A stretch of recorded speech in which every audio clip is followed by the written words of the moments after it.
جنگ نہیں کی. دنیا پریشان ہو گئی. قبلہ نے فرمایا حسن سے سلوک کی گئی, حسین سے جنگ کی گئی. دونوں سے کیے جانے والے سوال مختلف تھے. حسن سے حکومت مانگی گئی تھی, حسین سے بیعت مانگی گئی تھی. اب سوال مختلف کرتے ہو اور پھر کہتے ہو کہ جواب مختلف کیوں ہے؟ اگر وہی سوال تو امام حسن سے کرتے جو امام حسین سے کی تھی تو کربلا برپا ہو جاتی. ایک بندہ ڈاکٹر کے پاس گیا, اس نے اپنا چیک اپ کروایا. سارا چیک اپ کرنے کے بعد ڈاکٹر نے کچھ دوائیاں لکھ کے دے دی کہ یہ کھاؤ, یہ کھاؤ, یہ کھاؤ. 10 سال تک وہ دوائی کھاتا رہا. اس کے بعد پھر ڈاکٹر کے پاس گیا. جس ڈاکٹر کے پاس اب گیا اس نے کہا کہ آپریشن ناگزیر ہے. اب بندہ سکرات بکرات بن جائے کہ وہ ڈاکٹر ٹھیک تھا کہ یہ ڈاکٹر ٹھیک ہے. وہ بڑا اچھا تھا, اس نے تو دوائیاں دے دی تھی, اور یہ کہتا ہے آپریشن ہوگا. تو بندے کہیں گے کہ ڈاکٹر دونوں ٹھیک ہیں, تو جہالت سے کام لے رہا ہے. پہلے ڈاکٹر نے جب چیک کیا تھا تو مرض اتنا زیادہ نہیں تھا کہ آپریشن ہو جائے. اس وقت مرض دوا سے کنٹرول ہو سکتا تھا, اور دوسرے دیکھا کہ آپریشن کے بغیر کوئی چارہ نہیں. تو جب زمانہ امام حسن تھا تو آپ نے دیکھا کہ معاویہ کی منافقت کو صلح سے بے نقاب کر دینا ضروری ہے, اور حسین نے دیکھا کہ کربلا والے آپریشن کے بغیر گزارا نہیں ہوتا.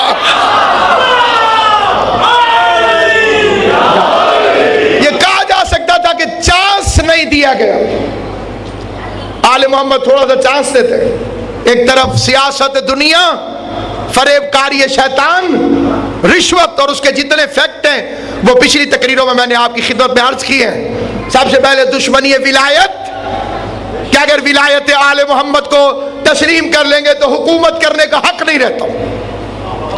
ولایت کی مخالفت اسی لیے کی گئی کہ کہیں حکومت آل محمد کے حوالے نہ کی جائے. تو جہاں جہاں گردن میں حکومت کرنے کا سریہ ہوتا ہے وہاں وہاں علی کی ولایت کا انکار ہوتا ہے کہ کہیں میرے تھانے داری ختم نہ ہو جائے, کہیں میری چودراہٹ ختم نہ ہو جائے. یہ پہلا فیکٹ تھا حضرت امام حسن علیہ السلام کے زمانے میں جو مشکلیں وراثتاً امام کے پاس آ رہی ہیں. پہلا ولایت کا انکار. دوسرا وضع حدیث کا فتنہ, جیلی حدیث ساز پیدا کیے جا رہے ہیں اور جنہوں نے کاتب وحی قرار دے دیا. ام المومنین حضرت عائشہ نے نہیں, مجلس سننے کے یہ آداب نہیں ہے جو آپ نے کیا ہے, یہ غلط ہے. جو بات معرفت ہوتی ہے وہ معرفت ہوتی ہے, اس پر میں تشریح بھی نہیں کروں گا, مجلس کے بعد آپ مجھ سے ملیے گا. سامعین گرامی قدر, ائمہ معصومین نے ان کے ساتھ گزارا کیا ہے آپ حضرات کو معاشرے کے اندر زندہ رکھنے کی خاطر. 6 مرتبہ امام صادق سے بندے نے پوچھا آپ کا ام المومنین عائشہ کے متعلق کیا خیال ہے؟ امام نے سکوت اختیار کیا. تو سکوت جو ہے وہ بہت بڑی چیز ہوتی ہے, اس لیے معاشرے کو سمجھیے اور معاہدہ حسنہ کو سمجھیے اور اپنے پیغام کو پہنچائیے, نہ کہ ان کی طرح کے جس طرح سے ایک ہوشیار وکیل کا طریقہ ہوتا ہے کہ وکیل مخالف کو غصہ دلا دے تاکہ وہ اپنے موضوع کی طرف آئی نہ اور الٹی پلٹی باتیں کرنے لگے. تو رازم کی باتیں اور ہوتی ہیں اور بازم کی باتیں اور ہوتی ہیں. جہاں پہ آپ کی خدمت میں یہ عرض کرنا چاہتا ہوں, 2300 حدیثیں ام المومنین حضرت عائشہ نے معاویہ کے فضائل کی بیان کی جن کا سرے سے کوئی وجود ہی نہیں تھا. اسی زمانے میں اسے کاتب وحی کریٹ کر دیا گیا کہ یہ کاتب وحی ہے, اور یہ نہ سوچا گیا کہ جس نے فتح مکہ کے وقت مصلحتاً کلمہ پڑھا ہو. اب فتح مکہ کے بعد آیتیں کتنی آئیں جو یہ صاحب لکھتے تھے. پہلے تو ان آیتوں کو کاؤنٹ کیجئے. غدیر میں وحی کا سلسلہ بند, ختم. الیوم اکملت لکم دینکم واتممت علیکم نعمتی ورضیت لکم الاسلام دینا. اور اس کے بعد یہ سیکنڈ لاسٹ آیت ہے, اور لاسٹ آیت جو آئی الیوم یائس الذین کفروا من دینکم, آج کافر تیرے دین سے مایوس ہو گئے. الیوم